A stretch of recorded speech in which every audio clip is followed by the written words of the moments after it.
This is The Monkey's Paw, Part 2. In the brightness of the wintry sun next morning, as it streamed over the breakfast table, he laughed at his fears. The room felt it as it always had, and there was an air of health and happiness which was not there the previous night. The dirty, dried-up little paw was thrown on the cabinet with a carelessness which indicated no great belief in what good it could do. "I suppose all old soldiers are the same," said Mrs. White. "The idea of our listening to such nonsense! How could wishes be granted in these days? And if they could, how could 200 pounds hurt you, Father?" You know, when they're saying pounds, this is an English author, so they're talking about English money. Our dollars they call pounds. "Might drop on his head from the sky," said Herbert. "Morris said the things happened so naturally," said his father, "that you might, if you so wished, not see the relationship." "Well, don't break into the money before I come back," said Herbert, as he rose from the table to go to work. "I'm afraid it'll turn you into a mean, greedy old man, and we shall have to tell everyone that we don't know you." His mother laughed, and following him to the door, watched him go down the road, and returning to the breakfast table, she felt very happy at the expense of her husband's readiness to believe such stories. All of which did not prevent her from hurrying to the door at the postman's knock, nor, when she found that the post brought only a bill, talking about how sergeant majors can develop bad drinking habits after they leave the army.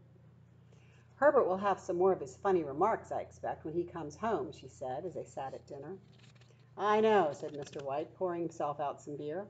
"But for all that, the thing moved in my hand. That I'll swear to." "You thought it did," said the old lady, trying to calm him. "I say it did," replied the other. "There was no thought about it. I had just— What's the matter?" His wife made no reply. She was watching the mysterious movements of a man outside who, looking in an undecided fashion at the house, appeared to be trying to make up his mind to enter.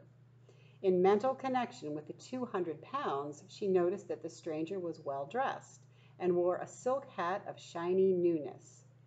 3 times he stopped briefly at the gate, and then walked on again. The 4th time he stood with his hand upon it, and then with sudden firmness of mind pushed it open and walked up the path. Mrs. White at the same moment placed her hands behind her, hurriedly untied the strings of her apron, and put it in under the cushion of her chair. She brought the stranger, who seemed a little uncomfortable, into the room. He looked at her in a way that said there was something about his purpose that he wanted to keep secret, and seemed to be thinking of something else as the old lady said she was sorry for the appearance of the room and her husband's coat, which he usually wore in the garden. She then waited as patiently as her sex would permit for him to state his business, but he was at first strangely silent. "I was asked to call," he said at last, and bent down and picked a piece of cotton from his trousers.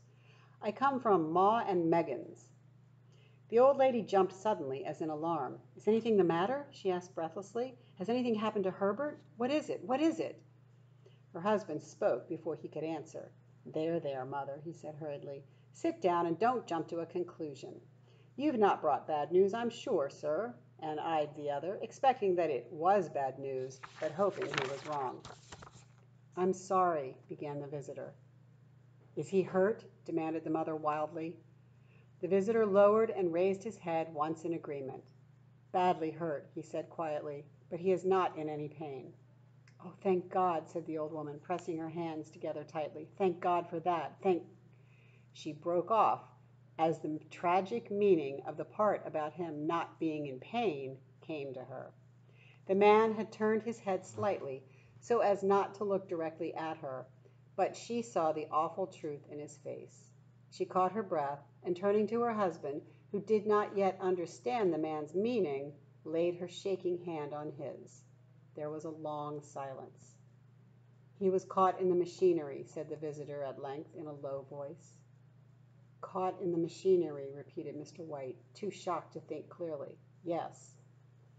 He sat staring out the window, and taking his wife's hand between his own, pressed it as he used to do when he was trying to win her love in the time before they were married, nearly 40 years before. "He was the only one left to us," he said, turning gently to the visitor. "It is hard." The other coughed, and rising, walked slowly to the window.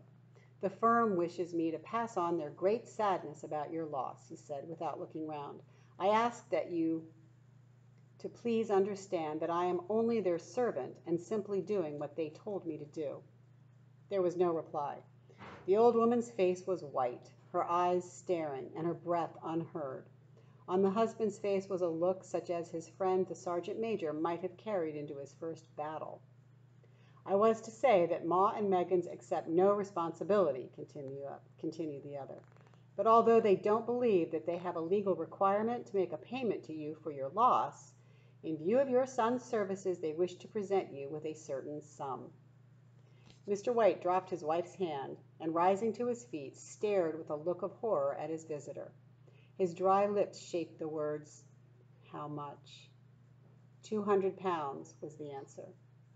Without hearing his wife's scream, the old man smiled weakly, put out his hands like a blind man, and fell, a senseless mass, to the floor.